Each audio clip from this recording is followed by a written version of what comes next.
요한복음 4장 31절에서 38절까지 함께 교독합니다. 그 사이에 제자들이 청하여 이르되 납비여 잡수소서. 이르시되 내게는 너희가 알지 못하는 먹을 양식이 있느니라. 제자들이 서로 말하되 누가 잡수실 것을 갖다 드렸는가 하니 예수께서 이르시되 나의 양식은 나를 보내신 이의 뜻을 행하며 그의 일을 온전히 이루는 이것이니라. 너희는 넉 달이 지나야 추수할 때가 이르겠다 하지 아니하느냐. 그러나 나는 너희에게 이르노니 너희 눈을 들어 밭을 보라. 희어져 추수하게 되었도다. 거두는 자가 이미 삭도 받고 영생에 이르는 열매를 모으나니 이는 뿌리는 자와 거두는 자가 함께 즐거워하게 하려 함이라. 그런즉 한 사람이 심고 다른 사람이 거둔다 하는 말이 옳도다. 내가 너희로 노력하지 아니한 것을 거두러 보내었노니 다른 사람들은 노력하였고 너희는 그들이 노력한 것에 참여하였느니라. 아멘. 아멘. 인간은 자신에게 들리는 대로 듣고 보이는 대로 본다고 생각을 합니다. 그래서 내가 본 것이 정확하다, 내가 듣는 것이 옳다라고 생각을 합니다. 그러나 사실은 그렇지 않다고 합니다. 인간은 내가 듣고 싶은 것을 듣고 보고 싶은 것을 보는 경향이 있습니다. 우리 뇌 속에는 망상체 활성 구조라는 거름막이 이런 역할을 한다고 해요. 지난 목회대학원 선택 강좌에 뇌과학에 관한 어느 분이 오셔서 강의를 하는데 매우 흥미롭게 들었습니다. 이 뇌가 사실 매우 주관적으로 내 생각을 바꾸기도 하고 판단하기도 한다는 거예요. 그래서 우리가 관심을 기울이고 마음을 쏟는 것이 먼저 눈에 보이고요. 그것이 전부인 것처럼 다가온다는 거예요. 오늘 말씀은 예수님의 관심이 어디에 있었는가를 보여줍니다. 심지어 예수님은 오늘 말씀에 보면 자신의 양식은, 그러니까 자신이 먹고 사는 양식은 나를 보내신 아버지의 뜻을 행하며 그의 일을 온전히 이루는 것이라고 말씀하십니다. 우리가 요한복음 전체를 보면 기록된 예수님의 사역이 주로 유대와 갈릴리를 오가며 이루어진 일들로 되어 있습니다. 그 구조가 이런 흥미로운 이 예루살렘과 갈릴리를 오가면서 이렇게 되어지는 여러 일들이 나옵니다. 예수님이 이제 갈릴리로 돌아가시면서 사마리아를 지나가게 되었습니다. 오늘 4장 서두에 3절 4절에 보면 사마리아를 통과하시게 되는 것을 말하고 있습니다. 통상적으로 유대인들은 이 행로를 가지 않고 베레아로 돌아서 우회 도로를 이용했다고 합니다. 거리가 훨씬 멀지만 사마리아 사람들과 유대인들 간에는 상종할 수 없는 그 역사의 아픔이 있고 그 감정이 있어서 대부분 이 경로를 이용했다고 합니다. 죽으면 죽었지 사마리아 땅으로 지나가지 않고, 그러니까 사마리아는 상대적으로 가깝고 지름길이라고 하지만 그 길로 가지 않고 베레아로 우회하여 돌아갔다고 해요. 그러나 예수님은 의도적으로 사마리아 행로를 택하셨습니다. 일상적이지 않고 의도적으로 사마리아로 지나가는 길로 택하셨습니다. 4절에 보니까 사마리아를 통과하여야 하겠는지라 그랬어요. 예수님이 왜 이 길로 가셨을까요? 우리는 성경을 꼼꼼하게 들여다보면 그 이유를 짐작하게 됩니다. 특히 하겠는지라, 통과하여야 하겠는지라 이 말이 필히 해야 한다는 강한 의지가 내포되어 있는 단어입니다. 어떤 일이 있어도 그 길로 지나가시겠다는 의도를 말하고 있습니다. 예수님이 무엇인가 목적이 있어서 그 길로 가시려고 하는 것입니다. 그 목적은 다름 아닌 한 여인을 만나고자 하신 거예요. 만왕의 왕이신 주님, 하나님의 아들로 이 땅에 오신 예수님이 그 사마리아 성에 한 여인이 예수님의 마음에 계셔서 그 여인을 만나고자 그 길로 가시고자 하는 겁니다. 이 말씀의 뒷부분을 보면, 4장의 뒷부분을 보면 더욱 분명히 알 수 있는데요. 그 여인에게 전도하고 나서 예수님이 이렇게 말씀을 하십니다. 그 여인에게, 사마리아 그 여인에게 복음을 전하고 그에게 하나님의 은혜가 임하여 구원의 복됨을 전하고서 예수님이 이렇게 말씀하십니다. 34절에 예수께서 이르시되 나의 양식은 나를 보내신 이의 뜻을 행하며 그의 일을 온전히 이루는 이것이니라 그랬습니다. 좀 특별한 말씀이죠. 저는 이 말씀을 곰곰이 생각하면 한편으로 왜 이렇게 말씀하셨을까? 여러분, 우리는 매일마다 먹고 사는 양식이 있습니다. 여러분, 사실 나라고 하는 존재는 먹는 것으로부터 만들어진다고도 해도 과언이 아니죠. 내가 무엇을 먹느냐? 여러분, 입에서 음식만 먹는 게 아니죠. 우리는 취하는 수많은 것들이 있습니다. 그것을 취하여서 나라고 하는 한 인생이 지어져 가는 거예요. 그래서 양식을 먹으면 힘을 얻기도 하고 양식을 먹음으로 일을 하게 돼요. 여러분, 양식을 먹고 일을 하는 거예요. 그런데 예수님이 뭐라고 말씀하시냐면 나의 양식은 나를 보내신 이의 뜻을 행하며 그의 일을 온전히 이루는 이것이니라고 말씀을 하십니다. 예수님이 항상 최우선순위에 두신 일은 하나님의 뜻을 행하는 것이었습니다. 그 일을 위해 이 땅에 오셨고 그 일을 위해서 사마리아를 지나가려고 하십니다.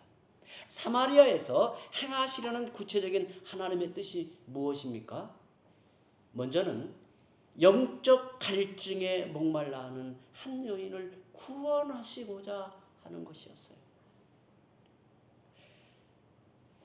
영적 갈증에 목말라 하는 한 여인을 구원하시고자 그 길로 가시는 거예요. 다음으로 그 여인을 통해서 수가성 사람들을 복음으로 살려내시기 위해서 그 길로 가시고 있습니다.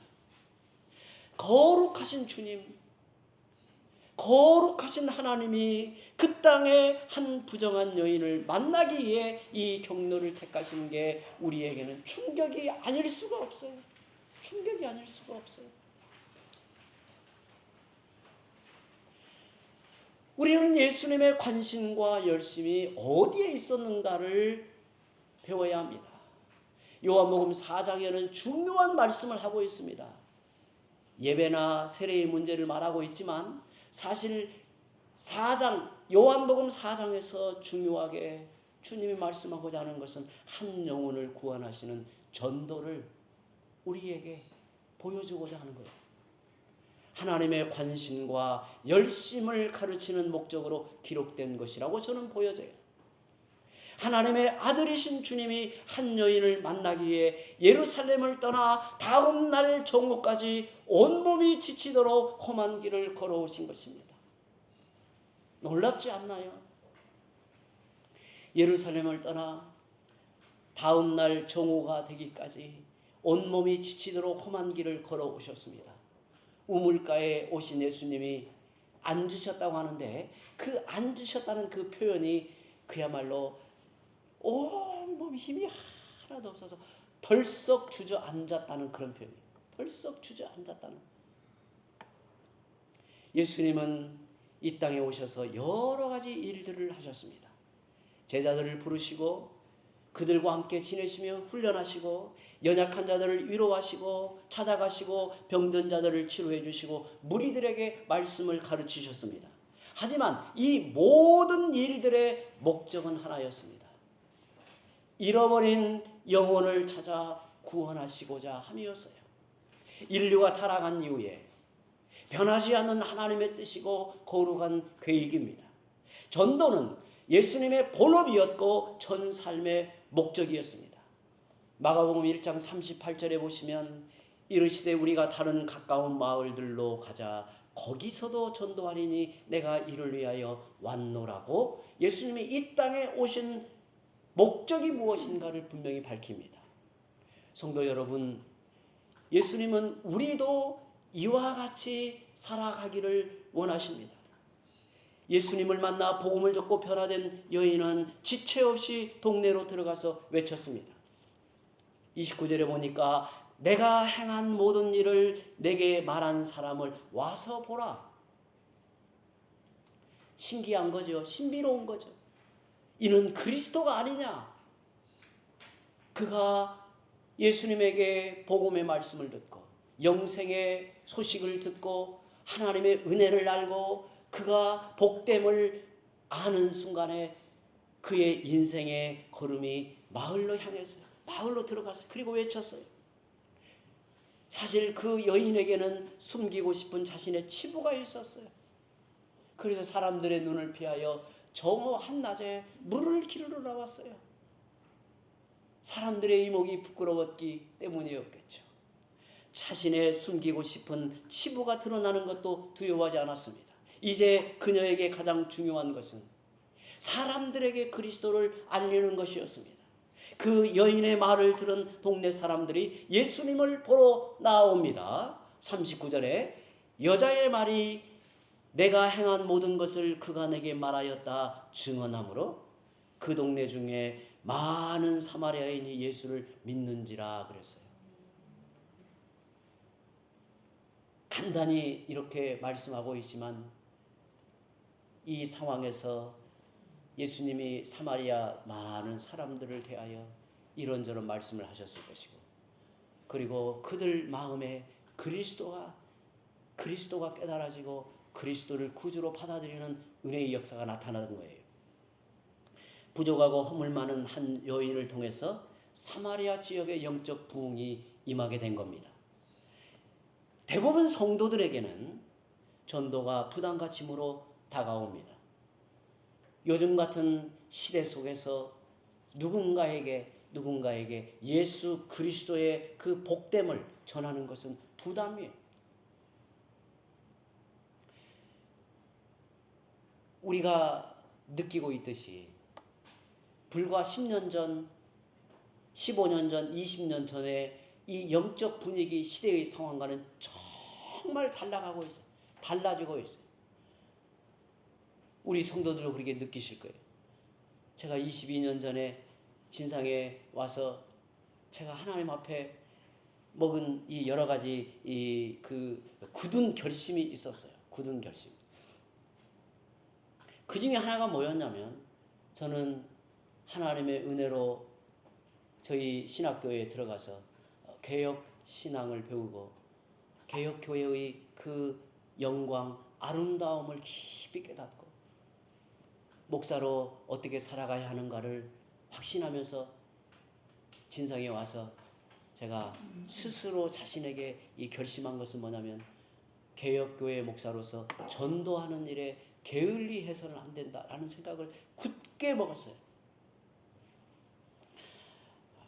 그래서 일주일에 시간을 정해놓고 늘 사람을 만났어요. 제가 하나님 앞에 감사한 것은 뭐였냐면 오늘 말씀에도 나오듯이 씨를 뿌리는 사람, 눈물로 씨를 뿌리는 사람이 있다면 거두는 사람이 있거든요. 저는 거두는 사람이었어요. 매년마다 정말 새로운 이 영혼을 만나고 하나님의 은혜로 구원받아 주 앞에 나오는 사람들이 계속 되었어요. 그런데 그 시간이 이렇게 흘러가면서 또 한국 교회가 여러 가지 변화를 겪으면서 정말 피부로 와닿는 것이 뭐였냐면 사람들의 마음이 점점 마음이 닫혀가고 교회에 대한 반발하는 마음이 강해지고 있다라는 생각을 금할 수가 없었어요. 훨씬 더 마음을 강하게 먹어야 되고 정말 내 자신을 낮추고 그리스도의 그 은혜를 힘입은 자로 그리스도와 같이 십자가의 길로 나아간다라고 하는 굳은 마음이 아니고서는 사람들을 만나는 것이 부담스럽고 두려울 만큼 목사인 저가 사람들을 만나서 정말 그리스도를 그대로 드러내어 그 마음을 초청하는 일이 부담이 해고 있다면 우리 성도들은 얼마나 힘든 상황이라는 걸 잘 알고 있습니다. 그래서 직장에서 여러분의 일터에서 복음을 전한다는 이야기를 들으면 정말 마음에 감동이 돼요. 놀랍게 보여요. 놀라워요. 정말 하나님이 기뻐하시는 일이고 우리에게 맡기신 일인데 우리가 살아가는 이 시대의 현실 속에서는 부담이 된다는 것이 실제적인 지금 우리가 겪고 있는 일이에요. 그래서 대부분 성도들에게 전도는 부담과 짐으로 다가오는 게 사실이에요. 그러나 전도는 분명한 사실이 우리에게 축복이요 부르심의 능력입니다.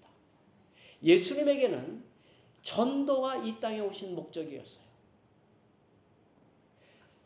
사마리아 땅에 이르러 예수님이 사마리아 여인을 만나고 또 다가오는 많은 사람들을 만나는 동안에 잠시 틈을 내어 제자들이 예수님에게 드시기를 청하는데 의외의 말씀을 하십니다. 32절에 내게는 너희들이 알지 못하는 먹을 양식이 있느니라. 이게 무슨 소리일까? 누가 음식을 그 틈에 가져다 드렸는가? 의아해하는 제자들에게 말씀하십니다. 예수께서 이르시되 34절에 나의 양식은 나를 보내신 이의 뜻을 행하며 그의 일을 온전히 이루는 이것이니라. 예수님에게 복음을 접한 여인이 그리스도를 자신의 구주로 믿고 자기 마을로 가서 그리스도를 전하는 제자로 변합니다. 놀라운 일이죠. 세상의 지탄을 받고 부정한 여인으로 부끄러워서 자기를 숨기고 싶어하는 이 여인이 그리스도를 자신의 구주로 믿고 자기 마을로 가서 그리스도를 전하는 제자로 변하는 것을 보시는 예수님의 마음이 얼마나 흐뭇하셨을까. 그래서 저는 이 본문이 이렇게 이해되더라고요. 이렇게 보람된 일을 하고 나면 먹지 않아도 배부를 것이다 라는 생각이 드는 거예요. 자신을 이 땅에 보내신 하나님의 뜻을 행하며 하나님의 일을 온전히 이루셨으니 얼마나 기쁘고 충만해지셨겠습니까? 얼마나 기쁘고 충만해지겠는가. 이런 원리는 모든 성도들에게도 동일하게 적용이 됩니다. 하나님께 받은 사명 곧 복음을 전하여 하나님의 나라가 임하는 것, 다른 이에게 복음을 전하여 영원한 생명을 얻게 하는 것, 이는 우리를 배부르게 하는 일이요 보람된 일이요 삶의 의미를 줍니다. 삶의 의미를 주어요. 지금도 복음을 전하는 이들에게 베푸시는 몇 가지 특별한 은혜가 있습니다. 복음을 전하는 사람들에게 하나님이 베푸시는 특별한 은혜가 있습니다. 복음을 전하면 영혼의 기쁨이 충만해집니다. 복음을 전하면 그것이 어떠한 방식이든 그리스도를 드러내고 그리스도의 은혜와 사랑을 전하고 그에게 그 영혼을 사랑하는 마음으로 주께로 인도하는 이 일에 내 자신의 시간, 내 자신의 정성과 삶이 드려지고 있다면 하나님이 우리에게 주시는 특별한 은혜는 영혼의 기쁨을 일으킵니다. 오늘 36절에 보니까요. 거두는 자가 이미 싹도 받고 영생에 이르는 열매를 모으나니 이는 뿌리는 자와 거두는 자가 함께 즐거워하게 하려 함이라. 그랬어요. 함께 즐거워하게 하려 함이라. 복음이 기쁜 소식인 것은 누구나 알고 있습니다. 예수님을 통해 죄를 씻고 생명과 축복의 근원이신 하나님을 만나면 너무도 행복해집니다. 시간이 가고 세월이 가도 그 빛은 바래지 않습니다. 복음을 받으면 기쁘지만 더 나아가 전하면 더욱 행복해집니다. 복음을 전하면 인생이 밝아져요. 영혼의 기쁨이 일어나요. 복음을 전하면 그것을 받는 사람도 살 뿐 아니라 내 영혼이 살아납니다. 내 영혼이 새 힘을 얻습니다. 전도하면 영혼의 충만함을 얻습니다. 사람은 음식을 먹어야 힘이 생기듯이 신자들은 전도할 때 영적 에너지가 넘칩니다. 전도하면 연약한 신앙이 뜨거워지고 확신 위에 굳게 섭니다. 전도자 무디, 여러분 전도자 무디에 대하여 들어보셨을 거예요. 구두 수성공이었던 이 무디. 그가 복음을 깨닫고 위대한 전도자로 삶을 살게 되잖아요. 그런데 이 전도자 무디에게 어떤 사람이 찾아와서 물었습니다. 목사님, 성경을 읽다가 의문이 생길 때 어떻게 하면 좋습니까?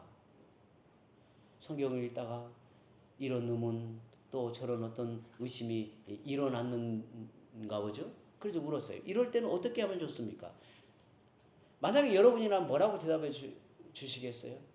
일반적인 대답으로는 그럴수록 믿음을 구하며 기도하세요 라고 대답할 터인데 무디는 그렇게 말하지 않았습니다. 무디는 그에게 이렇게 말해줬어요. 성경을 읽다가 의문이 생기면 오히려 나가서 누군가에게 예수님을 전해보십시오. 예수님의 작은 사랑이라도 전해보십시오. 그런 후에 성경을 읽으면 더 깊이 깨달아집니다. 성경에 눈이 열리게 됩니다. 행하지 않고 읽기 때문에 성경은 닫혀 있는 것입니다. 저는 무디의 이 대답이 굉장히 마음에 감동이 되더라고요. 여러분, 복음을 전하면 좋은 점이 사실은 내가 유익을 얻는 게 더 큽니다. 저는 대학 생활 때 어느 선교단체에서 훈련을 받으면서 학교 생활을 했어요. 그런데 처음에 제가 들어가서 겪는 것은 맨날 모이라고 하고 아침에 학교에 가면 1시간 빨리 학교에 가서 함께 모여서 말씀을 읽고 이렇게 서로 나누고 기도하고 이제 흩어지거든요. 그리고 일주일에 한 2번이나 3번은 또 모여서 그 캠퍼스 안에서 그 사형리라고 하는 전도 책자를 읽어주라고 해요. 읽어주고 와서 그것을 읽어준 결과를 보고를 하라고 해요. 이게 참 힘들고 저같이 이렇게 약간 성격이 소심하고 그러니까 이게 힘들더라고요. 도망을 칠까 어디로 숨을까 하다가 그냥 버티고 이제 그렇게 있었어요. 그런데 제가 참 크게 깨달은 것은 뭐냐면요. 이렇게 전도지를 읽어주잖아요. 거기는 이제 전도지를 읽어줘요. 요만한 전도지를 읽어주는데 그러다가 제가 많이 경험한 것은 복음을 전하면서 제가 굉장히 기쁨과 감격이 일어난다는 거였어요. 제 마음에 예수 그리스도에 대한 확신이 충만해지고 또 예수 그리스도가 나의 구주이시고 나의 하나님이시라는 사실이 흔들림이 없는 확신 속에서 내 삶을 붙들고 있는 것처럼 느껴져요. 그리고는 나는 인생을 어떻게 살아갈까? 내 인생의 목적을 어디에 둘까? 라고 고민하는 자리에까지 이르더라고요. 삶이. 그래서 제가 지나온 길을 가만히 생각하면 저처럼 참 순진하고 정말 앞뒤 꽉 막힌 인생을 살아온 사람도 있을까? 그런 생각이 들어요. 대학 4학년이 됐는데 취업할 생각은 안 하고 하면서 막 기도하고 그렇게 하고 그렇게 살았던 것 같아요. 그런데 그게 참 지나고 보니까 큰 은혜였어요. 은혜. 여러분, 저는 우리 성도들에게 그렇게 분명하게 말씀을 드리고 싶은 것은 여러분이 지금 알고 있고 깨닫고 있고 붙들고 있는 그 믿음의 사실, 하나님의 말씀의 지식, 하나님에 대한 은혜, 하나님의 은혜, 그것을 세상에 나아가 알지 못하는, 은혜를 알지 못하는 자들에게 전하고 그들에게 소개하고 그들을 이끌 때 여러분은 더 깊은 신앙의 자리, 더 깊은 은혜의 세계, 하나님의 말씀에 대한 새로운 눈을 뜨게 하는 계기가 되신다는 것을 믿으시기 바랍니다. 전도는요, 복된 것입니다. 전도는 참 복된 거예요. 전도하면 자기 믿음이 확실해질 뿐 아니라 복음의 은혜가 더 깊이 깨달아집니다.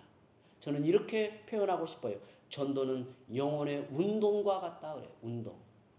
여러분, 운동하지 않으면 건강하게 살기 어려워요. 운동하지 않으면 정말 요즘 제가 절절하게 깨닫는 게 뭐냐면 제 운동해야 된다라는 생각을 갖습니다. 우리 성도들 새벽에 기도 마치고 운동하시는 몇 분 보면요, 참 귀하게 보이고 대단하게 보여요. 정말 대단하게 보여요. 여러분, 우리 육신이 운동하지 않으면 아무리 뭐 좋은 음식, 좋은 환경에 살아도 운동하지 않으면 쇠하여지잖아요. 쇠하여집니다. 연세가 들면 근육이 자꾸 빠져요. 약해져요. 전도가 꼭 그렇습니다.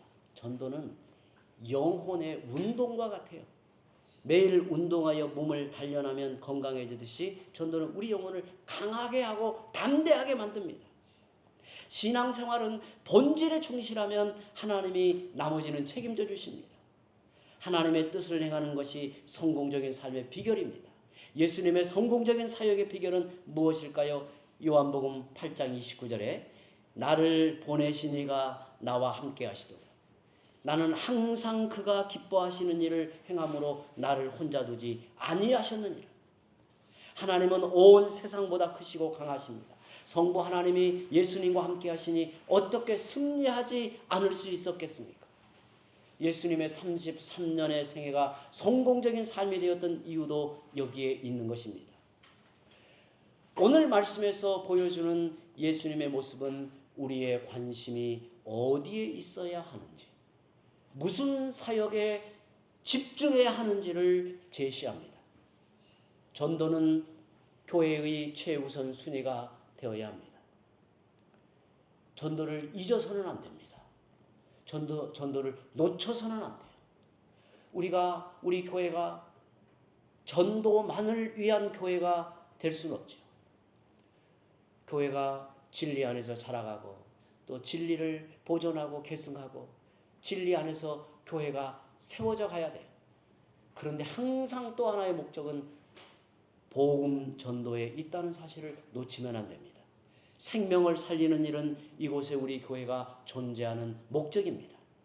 여러분, 영적 갈증에 허덕이던 사마리아 여인은 누구를 가리킬까요? 영원한 생명과 복의 근원이신 하나님을 모르는 모든 사람을 가리키고 있습니다. 끝없는 갈증으로 자기 영혼을 채울 물을 찾고 있지만 채워지지 않는 공허함을 안고 살아가는 우리 이웃들입니다. 이런 영혼들을 향해 주님은 나아가라고 합니다. 그 길로 찾아가라고 말합니다. 사람들이 살아가는 일상의 길을 벗어나서 때로는 주님이 내 마음을 깨우시는 대로, 내 마음을 인도하시는 대로 순종하여 한 사람을 향하여 나아가라고 말합니다. 그런데 그것은 그 영혼을 복음으로 변화하여 일깨우심으로 그 사람을 통한 새로운 시대, 새로운 역사를 일으킨다는 사실을 우리는 이 말씀을 통해서 보고 있는 것입니다. 마지막 35절을 볼까요? 너희는 넉 달이 지나야 추수할 때가 이르겠다 하지 아니하느냐? 그러나 나는 너희에게 이르노니 너희 눈을 들어 밭을 보라. 희어져 추수하게 되었도다 라고 말씀합니다. 너희들이 보는 시각과 주님이 보시는 시각이 다르다는 것을 이 말씀을 통해서 봅니다. 저는 이 말씀을 통해서 지금은 마지막 영적 추수기라는 사실을 붙들고 싶습니다. 우리는 마지막 추수 때의 긴박함을 알아야 합니다. 우리가 사는 시대의 긴박성을 알아야 합니다. 어찌 보면 오늘 우리가 만나는 이 사람을 다시는 만나기 어려울 수도 있고 그 사람과 함께 머물러 일하고 함께 지나는 시간이 마냥 우리에게 주어진 기회가 될 수는 없어요. 우리는 그 사람의 영혼을 보아야 되고 그 영혼이 갈구하는 욕망이 무엇인가를, 그 욕망을 채워줄 수 있는 궁극적인 은혜가 무엇인가를 알고 그 영혼을 향하여 나아가야 합니다. 저는 우리 성도들에게 마지막 이 부탁을 드립니다. 우리는 이웃 초청 전도주의를 준비하면서 동상이몽이 아니라 이신점심으로 동역해야 된다고 분명히 말씀을 드립니다. 예수님이 그 목적을 위해 자신의 전도를 내어주신 것처럼 우리도 한 마음으로 그 일을 위해 수고하고 각자의 자리에서 작은 헌신이 모아져서 주님이 이루시는 기뻐하시는 놀라운 역사를 이루어내는 저희들이 되기를 바랍니다. 이제 함께 기도합니다.